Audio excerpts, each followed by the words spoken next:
podcast The Black Box by Lilian, agora com a marca nova. Vocês estão vendo aqui, não, aqui do lado, a marca nova aqui que eu lancei nas redes sociais, né? E hoje a gente tem um convidado muito especial numa pauta que me foi pedida pelos meus alunos de Relações Internacionais da Fundação Getúlio Vargas, que é o Juliano Fernandes, que é Head de Marketing e Comunicações da CBMM. Oi, Juliano, tudo bem? Olá, Lilian, tudo bem? Grande prazer ter recebido o convite e todo o pessoal aí da FGV está fazendo essa formação numa carreira, algo tão especial. Para mim é um prazer, eventualmente, contribuir com alguma coisa, contar um pouquinho aqui do que nós fazemos como empresa e os nossos desafios. Que legal. Eu acho que a gente já pode entrar no assunto do dia, né? E eu queria primeiro assim que você se apresentasse, falasse para o pessoal que assiste esse podcast, ouve, assiste o podcast, e para os alunos, né, de Relações Internacionais, como que você começou a sua carreira, qual que foi a sua trajetória, como que você caiu no mundo do marketing? Essa é uma história, podia até render um episódio à parte, mas a minha carreira ela começa no mundo industrial produtivo, lidando aí com tecnologias, Fabris, então, no mundo automotivo, trabalhei aí por um período da minha vida nesse ambiente, depois migrei para a cadeia aí de materiais, onde a CBMM hoje se insere. Então, comecei então essa vida nesse mundo de tecnologia, aí foi migrando naturalmente para engenharia de aplicação, depois marketing técnico. Então, é bem uma carreira orientada aí ao mundo B2B, né? Então, um mundo bem específico. E aí, obviamente, com formações, com a experiência, tive, obviamente, também algumas formações na área de transmídia storytelling, formações aí específicas aí no mundo de comunicação e narrativas até em contexto de guerra, formações bem específicas, gestão da reputação, no mundo aí mais digital, até a minha carreira mais recentemente na CBMM, né, uma empresa brasileira com uma atuação muito internacional. Hoje aqui na nossa empresa nós não fazemos a distinção entre comunicação corporativa e marketing como estrutura, tem as suas naturezas, obviamente, as suas lideranças, mas é uma estrutura integrada de marketing e comunicação. Então, é mais ou menos esse aí a trajetória. Então, formação bastante generalista e algo que eu entendo que é muito importante, principalmente nesse mundo B2B, não só no B2B, mas talvez mais no B2B, essas visões mais amplas do ponto de vista de formação e experiência fazem cada vez mais parte, ou mais sentido no mundo de hoje, que a gente tem que lidar com tantos temas. Então, a gente vai fazer, por exemplo, promoção de produto, né? Isso em vários setores, a gente acaba tendo que lidar com várias questões aí sociais, ambientais, entre outras questões. Então, essa visão mais ampla do mundo de formações me ajuda muito hoje a ter uma visão do todo. Isso aí é muito bom você falar, porque muitas pessoas não são como eu, por exemplo, que fiz administração e já fui para o marketing direto, já era do meu métier, né? Sou uma das poucas que fez a graduação, mestrado e doutorado e atua na área que trabalha, né? Mas isso é muito comum, né? A pessoa ir transitando e formando o seu a sua própria competência naquela área, e essa é a expertise que ela forma que juntando o conhecimento acadêmico com o conhecimento prático, ninguém consegue copiar, né? Uma coisa única. Uma coisa minha mesmo, que eu vou pedir para você explicar, quando eu conheci a CBMM, eu não conhecia nada, né? Então, como você falou, uma empresa brasileira e tal, e acho que vale a pena você explicar também o que a CBMM faz, como que ela se posiciona no mercado. Perfeito. Bom, a CBMM é uma empresa de origem brasileira, na cidade de Araxá, para quem eventualmente não é familiar com Minas Gerais, fica próximo da região do Triângulo Mineiro. Uma empresa que basicamente começou do zero o mercado através de desenvolvimento de processo, tecnologia de processo, depois ensinou o mundo a usar um metal, que é talvez no Brasil um pouco mais conhecido recentemente, que é o nióbio. Aliás, eu até brinco que eu falo que o meu trabalho, aí não no marketing propriamente dito, mas na comunicação, muitas vezes, isso mais no Brasil, é mais explicar o que não é o nióbio do que o que ele é, porque virou um tema aí quase público, enfim, no país, então tem muita gente que faz confusão. Então, o nióbio é um metal produzido através de tecnologia intensa a partir de uma matéria-prima de origem mineral. Muita gente acha que nióbio é minério, que só tem no Brasil, que é um grande erro. Então, reservas aí de matéria-prima para se produzir esse metal são abundantes na crosta terrestre. O Brasil não tem vantagem nesse sentido. A história do Brasil ser líder através da CBMM, que é a pioneira, é essa grande agenda aí de 6 décadas de desenvolver tecnologias, né, muito competitivas para produzir esse metal. Essa é uma parte da história. E uma outra parte da história que foi ensinar o mundo a usar esse metal. Imaginem que até 60 anos atrás não existia um mercado, as pessoas não entendiam muito bem para que servia, e hoje já é um mercado relevante, aí de cerca de 3 bilhões de dólares, o mercado mundial de nióbio, construído basicamente do zero, então, muito pelo papel da CBMM no mundo. Então, uma empresa que exporta muito, muito internacionalizada como negócio, quase 96% da sua receita vem de exportações para cerca de 50 países, e aí já dá para começar, pessoal, a entender as complexidades de uma empresa brasileira, estando aqui localizada no sul do mundo, convencer o mundo a consumir um produto que o mundo desconhecia, e as questões aí, obviamente, culturais, linguísticas, de atuação, parcerias, tudo isso que começa a lidar aí com temas de relação institucional, relações ligadas a marketing e outras, né, que fazem o trabalho da empresa ter sido tão importante ao longo desse período aí. E mais do que falar de passado, a gente vive um momento de grande agenda de crescimento, então uma empresa que tem a ambição de dobrar de tamanho nos próximos 10 anos, acelerar muito o crescimento histórico, muito com exportação, muito com novas tecnologias. Então, eventualmente, para quem é menos familiar, o nióbio ainda é muito conectado com o mundo dos materiais ligado à siderurgia, produzir materiais mais resistentes, aços mais resistentes, e a gente vem agora com uma agenda recente de crescer também com outras avenidas, né? Então, por exemplo, o mundo das baterias elétricas, a parte eletroeletrônica e até New Ventures. Então, é uma agenda bastante acelerada, o que coloca ainda mais desafio do ponto de vista da atuação do marketing. É super interessante para quem não conhece, como eu não conhecia antes, né? Ver que uma empresa que você teria a ideia que é uma empresa super tradicional, mineradora e tal, né? Você vai ver que é uma empresa super tecnológica, voltada para tudo que é de mais novo, tanto na engenharia de materiais quanto no marketing também e nas relações internacionais, né? Isso aí é muito interessante e parabéns à CBMM por isso, né? Minha questão é sobre a diferença entre marketing local e marketing global. Como que você vê para o profissional de marketing ou quem quer entrar nessa área, né, as diferenças de quem atua só no mercado brasileiro para quem quer atuar em vários mercados, né? Bom, eu começaria respondendo que talvez um grande erro que a gente possa ter, pode parecer óbvio, mas na prática não é tão simples assim. É a gente menosprezar as características, primeiro, culturais de cada região, né? Não é uma questão puramente linguística, é muito mais amplo do que isso, né? Então, traços culturais de cada região são fatores importantes. Então, querer exportar o modo mental brasileiro, por exemplo, um país da Ásia, é um grande erro, né? Então, essa é a primeira parte. Obviamente, as linguísticas, né? Isso, obviamente, também.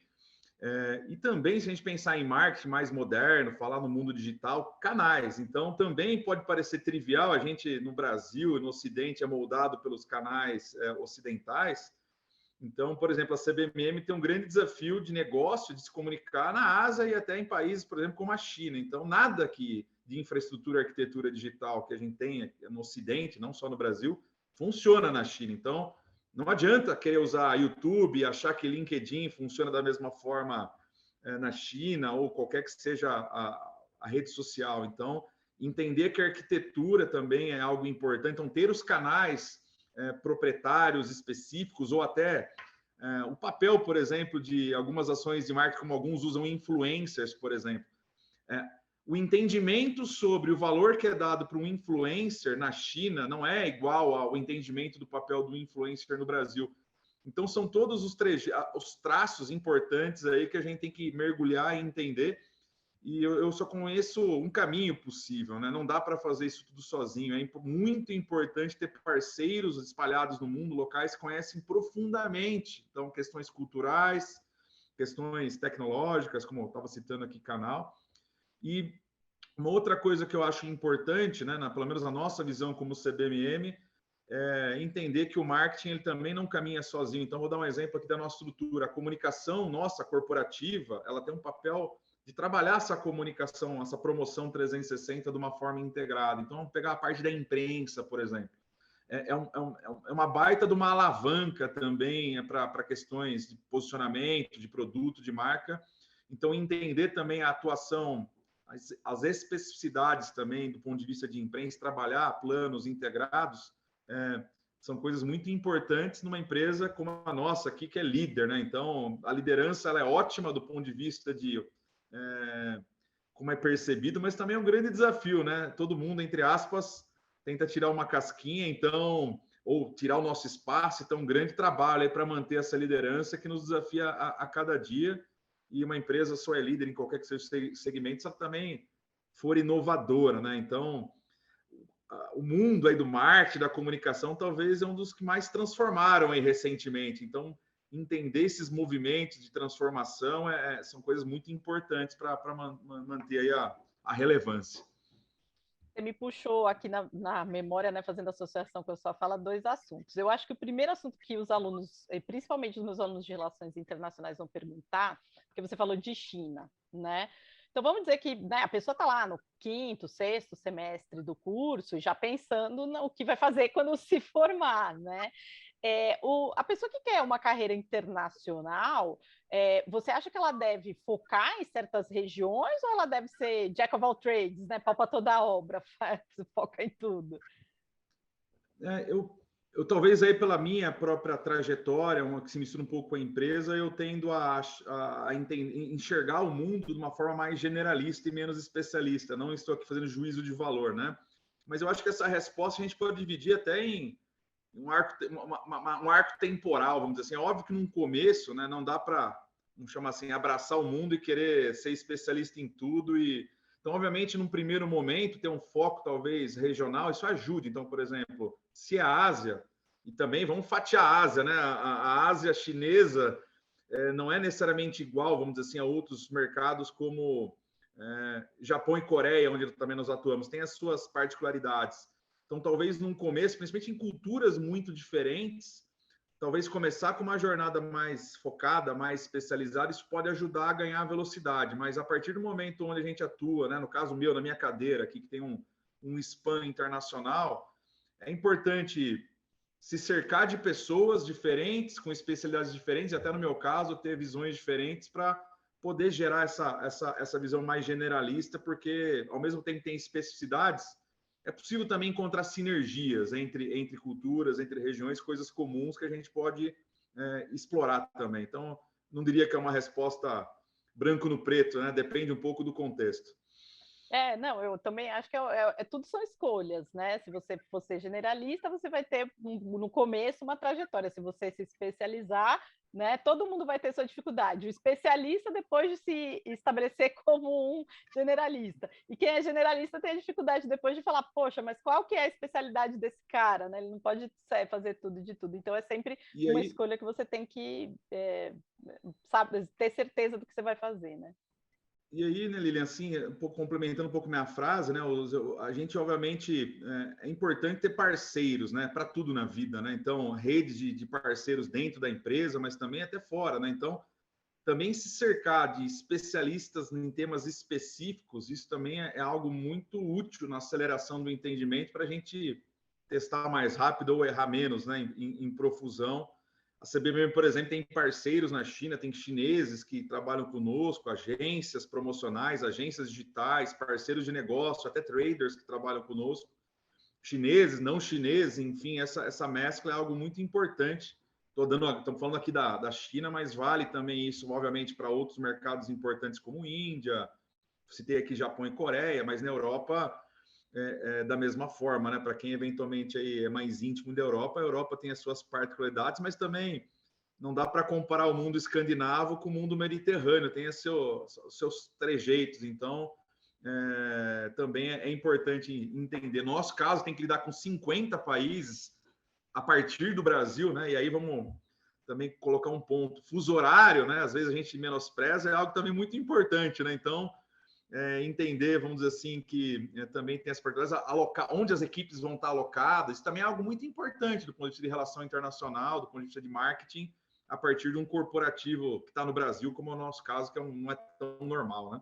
É verdade, é verdade. Realmente tem essa dificuldade mesmo, né? E segundo ponto que a sua primeira fala me puxou e que a gente nem falou nos bastidores, mas eu vou puxar aqui, porque eu sei que a CBMM é uma empresa baseada em dados, né? Então, como que você vê essa questão do marketing baseado em dados, da comunicação baseada em dados? Bom, essa acho que talvez é um grande ganho aí do mundo digital, né? De a gente poder, né, obviamente, podemos se enrolar com tanto dado, se não tiver inteligência ali, não tiver a business intelligence muito bem calibrada, e isso é uma armadilha muitas vezes, né? As pessoas acham que business intelligence é só solução, dependendo de como você parametriza, dependendo do seu foco, pode causar mais confusão do que trazer clareza, né? Principalmente em ambientes onde a gente precisa ser rápido, né? Tem momentos que a gente precisa ter rapidez na análise, né, e tomada de decisão. Então, tem um grande risco aí de cair na análise parálise, né? Então, acho que esse equilíbrio entre essa sabedoria, né, mais do que equilíbrio de saber entender o poder, vamos dizer assim, que a digitalização, a inteligência artificial pode nos trazer como aliado, é algo muito, muito importante. Nós aqui, lidando com tanta informação, tantas particularidades, a gente vem num processo de evolução do ponto de vista também de digitalização e do uso de ferramentas modernas aí do ponto de vista de business intelligence. Mas o mundo digital é maravilhoso, né? Para quem sabe trabalhar, para quem entende o poder, é uma grande revolução em andamento. É muito, muito legal você falar isso. E a professora aqui nunca tira o chapéu de professora, né? Eu já falei disso até nesse podcast, mas vou falar de novo. E essa confusão aí que você fala dos dados que pode gerar, a gente chama de McNamara Fallacy, né? Que é em homenagem ao general McNamara da Guerra do Vietnã americana, né? Porque ele colocou um modelo de gestão lá de perseguir certas métricas por perseguir as métricas, sem saber qual que era o impacto mesmo no resultado, né? Então, como se fosse métrica de meio e não de fim, né? Que no final é o que acaba interessando no resultado, né? Então, aí para os alunos que quiserem buscar a McNamara Fallacy. Bom, e continuando aqui no nosso roteiro, né? Eu sei que você já falou um pouquinho de empresa, que a CVM é uma empresa business to business, né? Mas eu acho que talvez essa seja uma dúvida mais minha do que dos meus alunos, né? Eu sempre atuei no mercado B2C. Agora que eu comecei a prestar serviço para empresas B2B, né? Como que você enxerga as diferenças entre fazer um marketing para o consumidor final, ou comunicação para o consumidor final, e lidar isso em mercados corporativos? Bom, tudo também, nós colocamos esses acrônimos aí das letrinhas B2C, B2B, como se fossem, de novo, água e óleo, né? Fossem mundos completamente diferentes. Eu tendo a entender, óbvio, isso ajuda, né, na simplificação, mas tem pontos também em comum. Acho que o primeiro, a similaridade, independente de B2C ou B2B, a gente não pode esquecer que a gente sempre vai falar com pessoas, né? Então, algumas questões comportamentais, algumas questões do estilo de comunicar, de promover, enfim, obviamente, elas valem para ambos, vamos dizer assim, as cadeias de negócio, né? Agora, isso, falando do outro lado agora, da diferença, né? Óbvio que é uma questão, primeiro, de escala, né? Quando você está no B2C, do ponto de vista de pontos de contato, né? O B2C é muito mais amplo por falar com, obviamente, como consumidor final, lá que não há funil, é ao contrário, você abriu a boca do funil do ponto de vista de ponto de contato. Então, isso exige muito mais amplitude, muito mais esforço do ponto de vista de como atingir essa população-alvo, esse target. E, obviamente, no B2B, eu diria, se pudesse simplificar, é muito mais mirado, né? Então, e alguém pode virar e falar assim, então é muito mais simples fazer no B2B. Não, né? Quem é do marketing, não necessariamente, né? Porque quem é do marketing sabe, né? Que converter, né? No final da história, conforme você vai andando no funil, vai ficando mais caro esse processo aí de impacto. Então, partindo desse pressuposto, né? Como é mais mirado, é mais focado no B2B, naturalmente você já começa com algumas das ações de comunicação e promoção, às vezes mais cara até do que no B2C. Então, de novo, não tem mais difícil ou mais simples, né? São características diferentes, mas talvez essa é uma primeira diferença do ponto de vista de ser mais, vou usar o termo aqui, mais nichado, mais específico. E eu diria que talvez a complexidade, trazer do ponto de mais complexidade do B2B, é você identificar quem são os alvos, assim, os conversores, aqueles que vão de fato tomar decisão nos mais diversos mercados e elos da cadeia. Isso é ainda mais importante no B2B para você colocar o esforço na questão, no alvo correto. Então, talvez seja uma característica, talvez mais latente, não que não exista para o B2C, mas eu acho que é mais claro, é mais latente essa percepção, esse desafio para quem trabalha no mercado mais direto. Talvez essa, simplificando, o conceito, para mim, seria esse um traço de diferença. Legal, vou falar do lado de quem trabalhou a vida inteira no B2C e agora que foi para o B2B, né? Da minha perspectiva, o que mais me frustra, mas assim, que é desafiador no B2B, é o tempo da tomada de decisão, porque quando você vende no B2C, e principalmente produtos de consumo, né? Ah, tô vendendo sabão em pó, água, iogurte e tal. É tudo muito rápido, né? Para você penetrar no mercado. Agora, quando você entra no B2B, às vezes demora. Eu fico imaginando quem trabalha para a Embraer, né? O cara demora, sei lá, 10 anos para vender o negócio, né? Você puxou um ponto, né? Eu peguei sobre a natureza, mas você puxou um ponto muito legal do time, né? Então, isso é algo muito interessante, né? Eu lidei com várias consultorias, não estou fazendo crítica à consultoria aqui, pessoal, não entendo errado, mas vários consultores ou consultores até famosas que não entendem muito bem a natureza, que vem exatamente com esse mindset do tempo do B2C. E quando a gente começava a conversa, a gente falava assim: olha, nossa jornada do marketing, que até a conversão que você acabou de falar, no mundo de materiais é parecido, são de anos, né? Então, a paciência para entender o impacto que uma campanha faz no B2B, né, nessa jornada muito mais amplo, tem que ser um marketing, um capital de investido mais paciente do que no B2C, porque é exatamente isso, a conversão ela é muito mais lenta, né, naturalmente. Então, esse de fato é um traço muito interessante. Então, vou pegar um exemplo aqui de CRM, só para dar um exemplo. Vamos pegar uma que talvez todo mundo saiba: Salesforce, uma das plataformas mais famosas. Salesforce, tô fazendo até propaganda para o pessoal aqui, mas não é esse o ponto, não.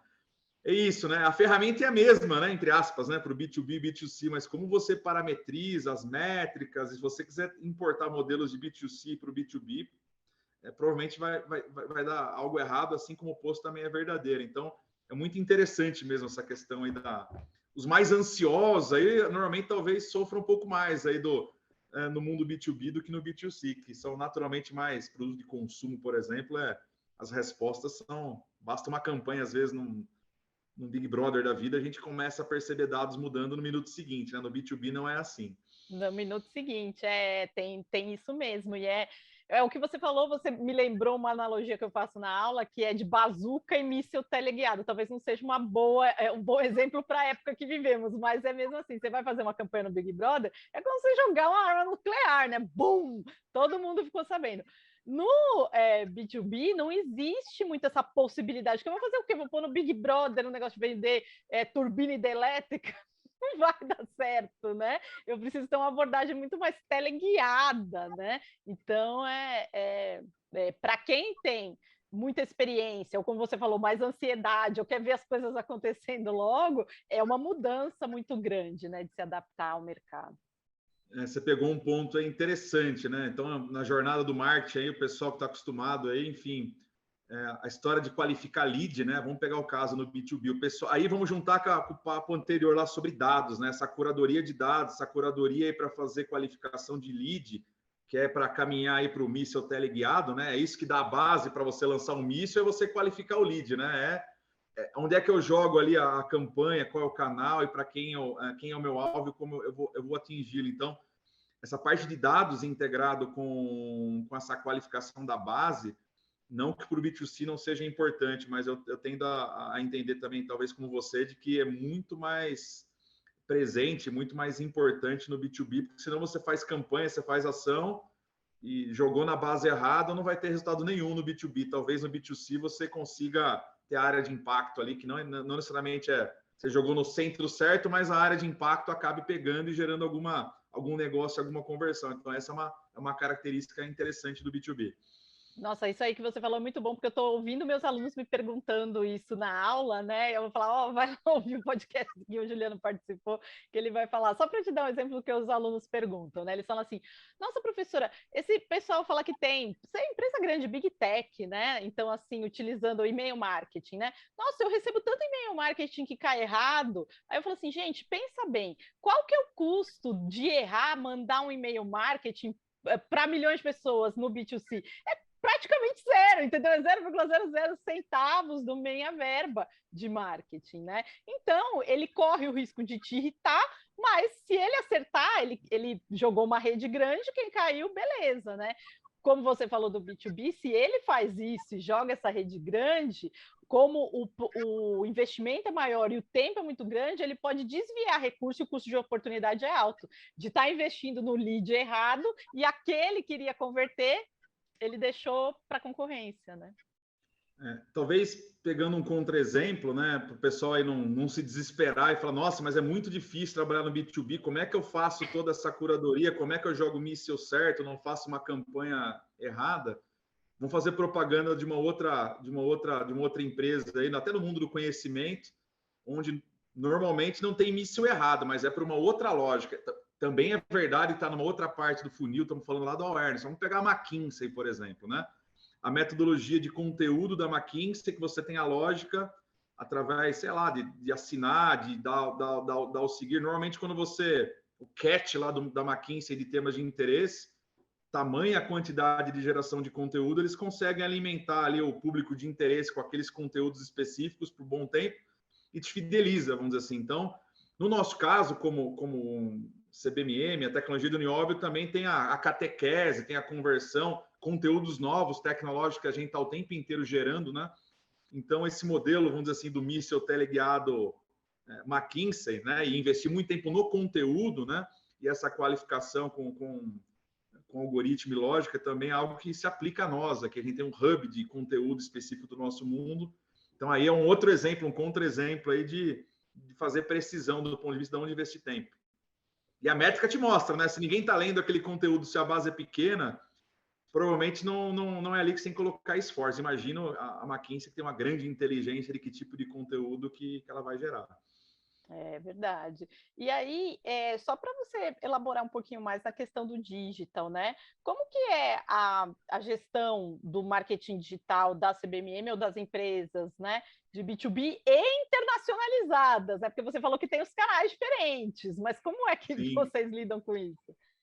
É bem divertido, para não usar outra palavra. Então, nós temos agência, né, agências especializadas em digital globais que nos acompanham na jornada. Então, vou separar aqui a comunicação marca, depois eu junto de novo.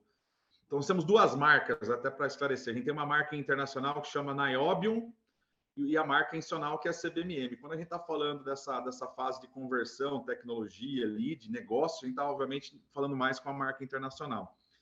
Então, a gente tem a divisão por regionalidades. Então, a China é um mundo à parte. Então, tem uma equipe específica chinesa. No meu time, existe o ponto focal de uma pessoa que é taiwanesa chinesa, que ainda tem essa questão, né? É China mainland ou é China mais Hong Kong, mais Taiwan? Enfim, embora é outro país, mas tem muitas sinergias. Nossa, isso então, foi algo também que foi uma surpresa para mim, de falar mainland Chinese, aí você tem que saber qual que é a diferença. Porque tem uma diferença entre mainland Chinese, ethnically Chinese, que é tipo um Chinese American, Chinese European, né? Que é outra coisa também, né? E não estou, pessoal, querendo entrar aqui na geopolítica, que não estou dizendo a minha visão. O ponto é o seguinte: existe, obviamente, as questões específicas lá da geopolítica, e isso, então, tem um ponto focal do ponto de vista do time aqui, que é imersa, né, uma pessoa de cultura chinesa, taiwanesa, né, que é ponto focal da gestão, e as agências, né, especializadas que nos apoiam. Então, agências que têm, obviamente, base na China, em várias localidades da China, então Shanghai, os grandes centros, Pequim, Xi'an e assim por diante, Hong Kong. E então essa divisão de China como mundo à parte, dada a relevância dela para o nosso negócio, é algo importante. E olha só a expressão que eu vou usar, olha só como o mundo está mudando. O resto do mundo, olha, China e resto do mundo, mas para nós de fato, o que é fora da China, a gente ainda faz outro nível de segmentação. Obviamente, tem as naturezas ali, como eu falei, Europa, Oriente Médio, América Latina, outros países da Ásia, assim por diante.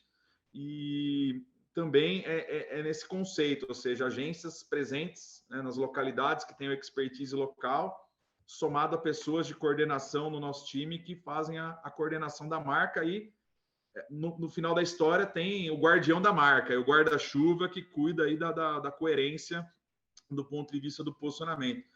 E, de novo, né, pegando a primeira fala lá, não dá para querer pegar conteúdo que foi pensado, por exemplo, para os Estados Unidos ou para a Europa, simplesmente achar que eu vou traduzir para chinês, eu vou colocar no canal chinês, isso tem algum efeito. Não é assim, né? Então, entender os nuances. Então, por exemplo, ter cases construídos lá na China, com chineses, por chineses, isso faz total diferença. Assim como pegar o nosso caso no Brasil, a gente também gosta de casos brasileiros, né? Todo mundo no final é ser humano, de novo, todo mundo é pessoa. Então, entender esses nuances é importante, assim como também é verdade. Existem casos que são globais, também todo mundo, casos de outliers, casos muito espetaculares. Por exemplo, tá de hoje. Hoje a gente fez um anúncio, olha só, quase um spoiler para a turma. Um anúncio que acabamos de soltar meia hora atrás, uma parceria de uma inovação com uma bateria de ultra fast charging, com uma empresa de origem chinesa presente no mundo inteiro, moto, com a nossa tecnologia. Essa é uma pauta de interesse mundial, porque é algo que está acontecendo, né? Assim como a gente fez com a Volkswagen recente sobre o primeiro ônibus do mundo com bateria que recarga em cerca de 6 minutos. Aí sim, aí é um tema de interesse global. Esse ok, esses cases você pode trabalhar internacionalmente, mas é importante ter os dois nuances aí. Não, isso aí é muito bom, porque eu já aqui, já pensando na moto e qual que é o interesse de todo mundo agora com o preço da gasolina super alto e tal, pensando, nossa, quando essa moto chega aqui, né, aposto que quem está ouvindo está pensando a mesma coisa que eu, né? E petróleo e gás, além do custo, tem uma questão geopolítica aí de reduzir dependência de alguns países. Então, vamos dizer assim, a soberania, vamos usar esse termo aí, às vezes as pessoas entendem soberania como nacionalismo. Não, soberania é estratégico também em algumas áreas. Então, do ponto de vista energético, né, me parece que é óbvio, o mundo agora está entendendo ainda mais a importância de você ter uma certa autonomia, né, nas fontes energéticas e segurança nacional. Então, isso é um tema, eletrificação, a bateria de recarga ultra rápida também, de alguma forma, está ligado com mudança nesse balanço geopolítico, é tema de interesse global. Por isso que eu dei o exemplo aí da moto, ou do ônibus elétrico. Com certeza, não, é um assunto super atual, né? E aí, caminhando aqui para o encerramento, e tudo que você está falando está dando várias ideias aqui, principalmente para meus alunos de Relações Internacionais, mostrando como que as competências que eles desenvolveram na faculdade de conhecimento das diferentes culturas, dos diferentes países, das diferentes relações, né, entre culturas e países, pode agregar para quem eventualmente vier a contratá-los, né? Então, eu queria encerrar aqui o podcast e você dando dicas para, não só, lógico, para os meus alunos de Relações Internacionais, mas para quem quer entrar nessa área aí e gostaria ou fazer uma mudança de carreira ou entrar nessa carreira, breakthrough, nessa carreira que você desenvolveu tão brilhantemente. Bom, se eu puder, talvez eu não esteja fugindo do tema, mas eu acho que eu vou pegar até o meu lado de formação. Eu tenho um mestrado em ética de negócios, né? Olha só, tem até formação em teologia, né? Formação no Vaticano, enfim. As pessoas falam, não tem nada a ver com religião, tá, pessoal? Mas por que eu estou falando isso, né? A gente está num momento hoje do mundo, né, muito particular, por razões óbvias. Podemos ter mais protecionismo, então falar em relação internacional no ambiente de protecionismo, os jovens ouviram só falar da globalização, né? Mas quem é um pouco mais antigo, que viveu Guerra Fria, não era esse o mundo, né? Então parece que a gente vai caminhar para um processo de repensar essa globalização tão ampla. Tiveram anúncios até de montadoras nos últimos dias que estão rediscutindo as suas cadeias globais. Então, esse primeiro é um ponto de alerta, né? O mundo rediscutindo a globalização de uma maneira sem freio, vamos colocar dessa forma. Isso tem desdobramentos muito importantes, né? Então, mais atenção, provavelmente, desses países a questões locais, a cadeias locais, a cultura local, revalorizar, vamos dizer assim, questões locais, ou no nível país, ou no nível ali região, micro-região. Então, esse eu acho que é algo muito importante. Mas voltando ao meu ponto, tem algumas coisas que não mudam ao longo dos milênios e que é importante, principalmente quem faz relação internacional. Então, existem as regras de ouro, que isso independe de cultura e visão de vida, que a gente tem que resgatar, né? Parece que é chover no molhado, né? Mas respeito a opiniões contrárias, a visões contrárias sobre o mundo, parece óbvio, mas a gente está num mundo aí, principalmente aqui mais Brasil, Estados Unidos, um pouco mais esse lado do mundo, onde a gente está muito intolerante a escutar visões contraditórias, né? A gente acha que a nossa opinião é aquela e quem não tiver igual tá na contramão. Muito cuidado com isso, pessoal, porque a ciência, né? A exata já é assim, né? Ela vive do contraditório, vive de provar, vamos dizer assim, se é aquilo mesmo. E a própria ciência exata evoluiu, só pegar a física, por exemplo, né? Newtoniana, que foi a evolução da anterior e assim por diante. Campo de relação internacional, marketing, não é ciência exata, é ciência social. Portanto, né? Afirmações, certezas, divisões, normalmente não dão certo na construção de relações, nem no nível pessoal, quanto mais com uma outra cultura, outro país.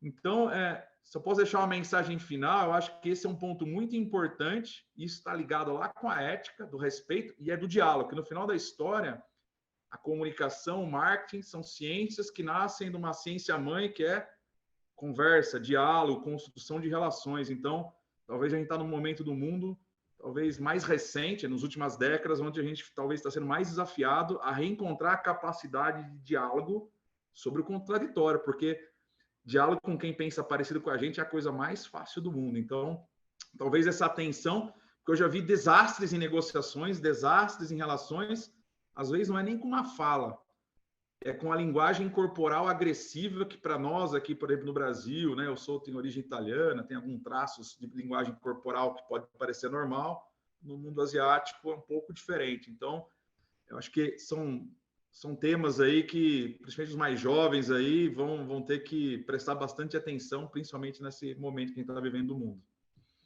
Nossa, que legal, muito legal. Acho que daqui a pouco vale um outro podcast para falar desse mestrado em ética, teologia e tal, porque é uma coisa super interessante que você falou aí, Juliana. Mas eu queria agradecer muito a sua participação aqui e ficar aí aberto o canal para quando vocês quiserem falar de algum tema interessante, traga a pauta que a gente bota aqui para os alunos, tá legal? E aí, para todo mundo, a gente volta com outro episódio daqui 15 dias. Muito obrigado, pessoal.